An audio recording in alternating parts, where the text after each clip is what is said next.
At the end of the day, it's all about freedom. When you talk about any of these wars that the U.S. military is currently engaged in, and they're wars.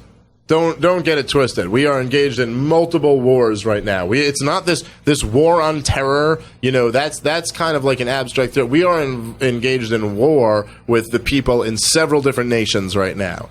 And, at least at the moment, in Afghanistan, in Iraq, in Syria, in Libya, in Yemen, in Syria. I shouldn't say at the moment in Libya, but we have been engaged in war in all of these places. Right. And still are engaged in acts that, if anyone else committed them against us, we would consider those acts of war.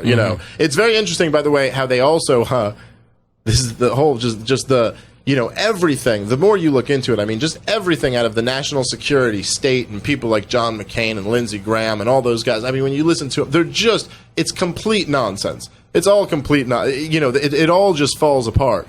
But when they want, when they want to claim that it's war, they do, they use this loose definition of what war is and what war isn't, and it's always to their advantage. So when you'll say something like, you'll go, well, how can you detain people indefinitely? Well, we're at war. Or how can you drone bomb someone in Yemen when you don't have we haven't we haven't declared war against that country. How can we drone bomb them? It's like, well, we're at war with terror, so we have to drone bomb them. But then at the same time, if you turn around and you go, well, then how come we don't have to declare war? They go, well, it's not an official war. It's just a drone strike.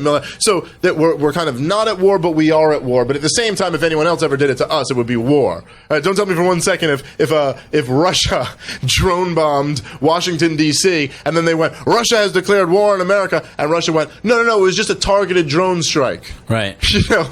It's laughable. But we say, this isn't no, I did end the war in Iraq. Right. I'm just sending in special non-combat forces. Okay, so what if some Russian non-combat forces came up here? Yeah. And then they started blowing up some shit. We're not at war. It's all this ridiculous Orwellian, just, they manipulate language to use whatever they want. But so the one thing that I think if anybody's being honest about this stuff, you come pretty quickly to the conclusion that you can't trust them.